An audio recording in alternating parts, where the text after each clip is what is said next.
ஓம் ஸ்ரீகாந்தத்ருகிணோபமன்யுதபனஸ்கந்தேந்திரநந்த்யாதயः பிராச்சீனோ குரவோபி யஸ்ய கருணாலேஷாத்கதா கௌரவம் தம் சர்வாதிகுரும் மனோஜ்ஞவபுஷம் மந்தஸ்மிதாலங்கிருதம் சின்முத்ராங்கிதமுத்ரபாணிநளினம் சித்தே சிவம் குர்மஹே.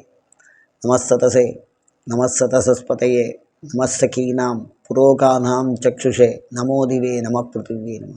ஓம் ராம்குமாராய ராஜசேகராய நம சிவாயை. மம காரியம் சாதய சாதய. அனைவருக்கும் வணக்கம். அடியேன் கேஎஸ்வி சிவாகம பாடசாலையின் தலைமை பொறுப்பாளராக பணி செய்ய குருவருளும் திருவருளும் வாய்ப்பளித்திருக்கிறது. அபிராமி பட்டருக்கு அபிராமி அருள் செய்த தை அமாவாசை திருநாளை முன்னிட்டு அபிராமி சமயம் நன்றே எனும் தலைப்பில் சிறப்பு தொடர் சொற்பொழிவு நடைபெற உள்ளது. அபிராமி சமயம் என்னும் நூல் வெளியீடு மக்கள் மத்தியில் மிகச்சிறந்த வரவேற்பை பெற்றதைத் தொடர்ந்து அதன் அடுத்த கட்டமாக இச்சிறப்பு தொடர் சொற்பொழிவு திட்டமிடப்பட்டுள்ளது. இச்சொற்பொழிவுகள் கேஎஸ்வி பாடசாலை யூடியூப் சேனலில் பதிவேற்றம் செய்யப்படும். யூடியூப் லிங்க் பெறவும் அபிராமி சமயம் குறித்து மேலும் அறிந்து கொள்ளவும் எங்களின் அபிராமி பட்டரின் அந்தாதி குடில் என்ற வாட்ஸ்அப் குழுவில் இணைந்து கொள்ளுங்கள். ஓம் ராம்குமாராய ராஜசேகராய நம சிவாயை. மம காரியம் சாதய சாதய. நன்றி. எல்லாம் வல்ல இறைவியனுடைய பெருங்கருணையினாலே அபிராமி சமயம் நன்றே என்ற தொடர் சொற்பொழிவு நிகழ்ச்சியிலே இல்லாமை சொல்லி ஒருவர்தம்பார் சென்று என்கின்ற பாடல் வரிகளை இன்றைய தினம் நாம் சிந்திக்க இருக்கிறோம். அதாவது எவ்வளோது பெரிய ஆற்றலாக இறைவி இருந்தாலும் நம்ம என்ன யோசிப்போம், நம்ம என்ன போய் ஒரு மனிதனாக இருந்து நாம் அம்பாள்கிட்ட என்ன கேட்கணும், என்ன கேட்போம் அப்படிங்கிறத ஒரு சாமானிய மனிதராக இருந்து மிக அழகாக பேசுகிறார் அபிராமி பட்டர். ஒரு குழந்தைக்கு என்ன பண்ணினாலும் சந்தோஷம் இல்லை, ஒரு ஐஸ்கிரீம் வாங்கி கொடுத்தா அதுக்கு பெரிய சந்தோஷம், அவ்வளோதான். ஆனால் அந்த ஐஸ்கிரீமே வாழ்க்கைக்கு போருமா? அதை படிக்க வச்சு அது மற்ற விஷயங்கள்லாம் பண்ண வேண்டாமா? அப்போது நாம் நினச்சிக்கிறோம் இதுதான் அப்படின்னு. அந்த மாதிரி இல்லை ஒரு வாழ்க்கையினுடைய உண்மை நிலை. ரெண்டாவது பாருங்க, உலகத்திலேயே ரொம்ப கொடுமை என்ன தெரியுமா? பெரிய பணக்காரராக இருந்துடலாம், அதில் ஒன்றும் பிரச்சனை இல்லை. ரொம்ப இழந்து தெருவுக்கு பிச்சைக்காராளாக வந்துடலாம், அதுலேயும் ஒன்றும் பிரச்சனை இல்லை. ஆனால் இந்த ரெண்டுக்கும் நடுத்தரம்னு ஒன்று இருக்குது பாருங்க, அதுதான் ரொம்ப வேதனையான ஒன்று. என்னன்னா, இருந்தால் நம்ம 10 பேர் கொடுக்க போகிறோம், தெருவில் உட்காந்து பிச்சை எடுக்கிற அளவுக்கு நமக்கு வறுமை இல்லை, ஏதோ இருக்குது. அப்போனா இந்த ரெண்டுத்துக்கு இந்த நடுத்தரத்தில் இருக்கக்கூடிய வாழ்க்கை என்ன ஆகும்னு கேட்டிங்கன்னா, அடிக்கடி இந்த இல்லாமை அப்படின்னு ஒரு பிரச்சனை வந்துடும் நடுத்தர மக்களுக்கு. அவளால் கீழே இறங்கியும் போக முடியாது, மேலே ஏறியும் வாழ முடியாது. அந்த நடுத்தர மக்கள் பார்த்திங்கன்னா ஒரு சில தேவைகளை சார்ந்து அடுத்தவர்களிடத்திலே நிற்கின்ற ஒரு பண்பை நாம் பார்க்கிறோம். அதுவும் பொருளாதார தேவைன்னு பார்க்குறோம். அதை நம்ம அடிக்கடி இல்லாத போய் அடுத்த வாழ்கிட்ட கேட்கும்போது ஔவையார் சொல்கிற மாதிரி இல்லாமை அப்படின்னு சொல்லி ஒருத்தட்ட போய் கையேந்துறதே பெரிய கஷ்டம், அது அவள் இல்லைன்னு சொல்லிட்டா அதை விட கஷ்டம், அப்படி தானே? அதை விட இன்னும் பெரிய விஷயம் என்னன்னு கேட்டிங்கன்னா, வச்சுட்டே சில பேருக்கு இல்லைன்னு சொல்லுவாள். அதை விட கஷ்டம் என்னன்னு கேட்டீங்க, சொந்தக்காராலே உதவி பண்ண வேண்டியவாளே அந்த மாதிரி சொல்லிவிடுவாள். அந்த மாதிரிலாம் சொல்லும்பொழுது நம்ம மனசு ஒரு கடவுளை கூட திட்டுற மாதிரி ஒரு சூழல் உருவாயிடும்.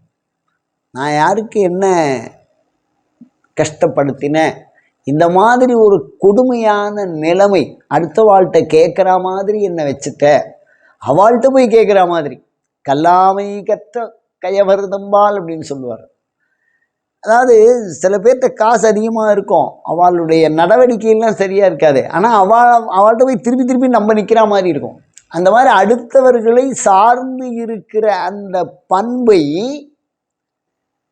நீக்கிவிடு. அப்படி நீக்கி தருபவள் யார் அப்படின்னு கேட்டால் அபிராமின்னு சொல்றார். அதுதான் இந்த இடத்துல கடவுள் பண்பு எங்கே இருக்கிறது அப்படின்னு சொன்னா,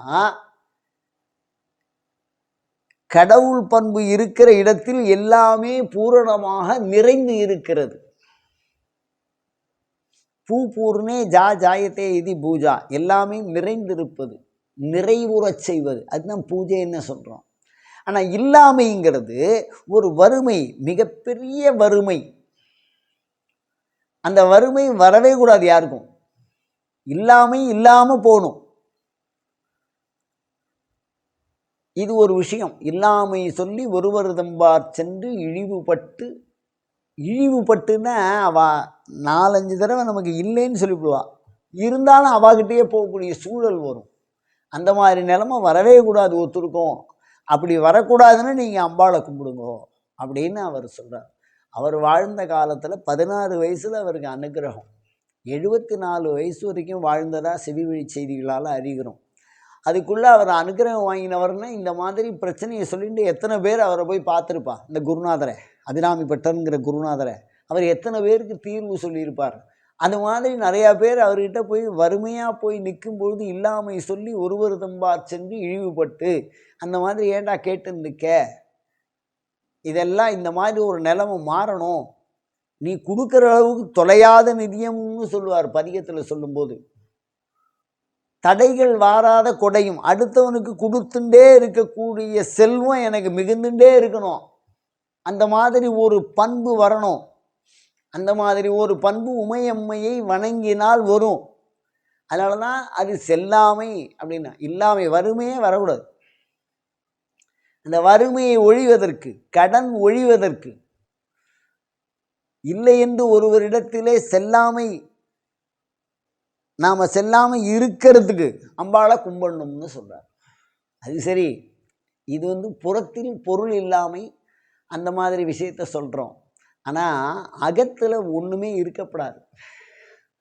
அப்படி இல்லாமல் இருந்தால் அகத்திலே வளம் பெருகும். அது அவரே சொல்கிறாரு, ஒளியே ஒளிரும் ஒளிக்கு இடமே என்னில் ஒன்றுமில்லா வெளியே. அந்த இடத்துல இல்லாமை சிறப்பு. மனசு உள்ளுக்குள்ள எந்த விதமான சிந்தனைகளும் இல்லாமல் சித்த விருத்தி ஒடுங்கி இருந்தால் அந்த இடத்துல அம்பாள் உங்கள் உள்ளத்து உள்ளேயே தோன்றுவாள்னு சொல்றார். அம்பாள் எங்க இருக்கா அப்படின்னா, எண்ணமே இல்லாத உள்ளத்துல இருக்கார். அப்ப நம்ம எதை பத்தி நினைக்கிறோம் அப்படின்னா, ஏதாவது இந்த உலகியல் சம்பந்தமான அனைத்து எண்ணங்களும் மனசுல இருக்கும். இரவும் பகலும் நினைத்தாலும் எய்த நினைய மாட்டேன்னு சொல்லுவார் திருமுறையில். ராத்திரி பகலாக எதையோ குறித்து சிந்திச்சுப்போம், ஆனால் முன்னேற்றத்துக்கு உண்டான வழியை சிந்திக்க மாட்டோம். உண்மை வழியை யாரும் அறிவதில்லை. எதையோ நினைக்கிறோம், எதையோ செய்கிறோம், வாழ்க்கை முடிஞ்சு போய்டுது, முதுமை வந்துடுறது, அந்த செயலாற்றல் பண்பு குண்டி விடுகிறது. அதனால் ஒரு இல்லாமை, மனசுக்குள்ள சித்த விருத்தி, அதாவது எண்ணங்கள் இல்லாத தியானத்தை பரிந்துரைக்கிறார் அபிராமி பட்டர். அதனால தான் எண்ணில் ஒன்றுமில்லா வெளியே,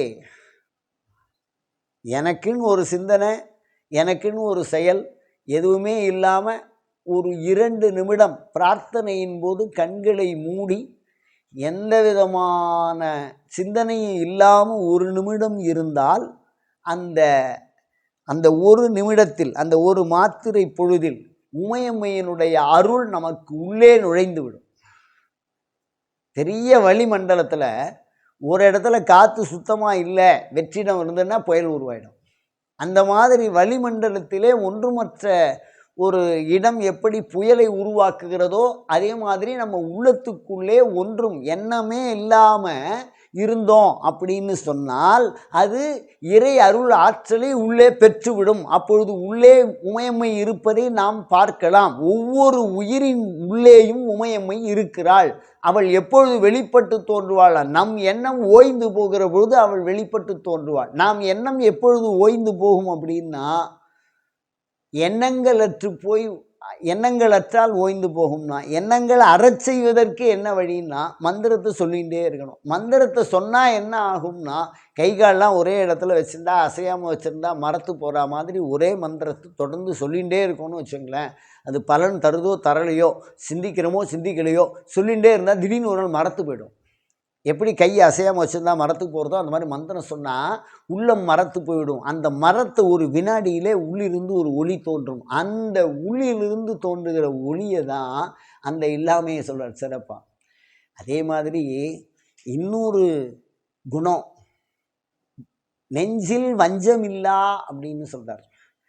இந்த நெஞ்சில் வஞ்சம் இருந்தது அப்படின்னா அம்பாள் அனுகிரகம் பண்ண மாட்டா. மனசில் ஒன்று வச்சுட்டு வெளியில் ஒன்று பேசுகிறது அப்படின்னு சொன்னால், ஒரு பக்கம் ஆக்சிலேட்டரை கொடுத்து ஒரு பக்கம் பிரேக்கை பிடிக்கிற மாதிரி இந்த வண்டி கெட்டு போயிடும். பிரேக் பிடிக்கணும்னா ஆக்சிலேட்டரை க்ளோஸ் பண்ணி பிரேக் பிடிக்கணும். அப்போ தான் வண்டி நிற்கும். இல்லை ஆஃப் பண்ணணும், வண்டி நிற்கும். அந்த மாதிரி இரண்டு முரண்பாடான செயலை செய்வது, வாக்கால் வாழ்த்துற மாதிரி இருக்குது, மனசால் திட்டிகிட்டே இருக்கிறது அப்படின்னு சொன்னால், அது யாரை திட்டுறோமோ அவளுக்கும் தீய விளைவை தரும். யார் திட்டாலும் நமக்கும் அந்த தீய விளைவை அது கொடுத்து விடும். இரண்டு பக்கமும் துன்பம் செய்யும். எது? நெஞ்சிலே இருக்கின்ற வஞ்சம். மனத்தின் கண் மாசு இலனாதல் அனைத்து அரண் ஆகு உல நீர பிறன்னார். மனசில் ஒன்று வச்சுருந்து மனசில் தூய்மையாக இருக்கிறதுங்கிற ஒரு பண்பு இறையருளை நம் உள்ளத்திலே நிலைத்திருக்க செய்யும் என்கிறார் அபிராமி பட்டர். அதனால தான் தெய்வ வடிவம் தரும். தெய்வத்தோட வடிவமே நமக்கு வருங்கிறார். தெய்வத்தோட பண்பு நமக்கு வருங்கிறார். தெய்வத்தினுடைய ஆற்றல் நமக்கு வருங்கிறார். அந்த ஆற்றலை நாம் அடைய வேண்டும் என்று சொன்னால் நெஞ்சிலே வஞ்சம் இல்லாமல் இருக்க வேண்டும். நெஞ்சிலே வஞ்சம் அப்படிங்கிறது என்னன்னா, வாக்கால் ஒன்று, உள்ளத்தால் ஒன்று, செயலால் ஒன்று. இது மூணுத்துக்கும் வேறுபாடு இருக்கக்கூடாது. எதை சொல்கிறோமோ அதை செய்யணும், எதை செய்யணுமோ அதை நினைக்கணும். அப்போ சொல்லுவது, நினைப்பது, செய்வது, இந்த மூணுத்துலேயும் நிறைய மாற்றம் இருந்தது அப்படின்னா அந்த பண்புக்கு வஞ்சம்னு சொல்கிறார். அந்த வஞ்சம் இல்லாமல் இருந்தால் அபிராமியினுடைய அருளானது உள்ளே நுழைந்து விடும் என்கிறார்.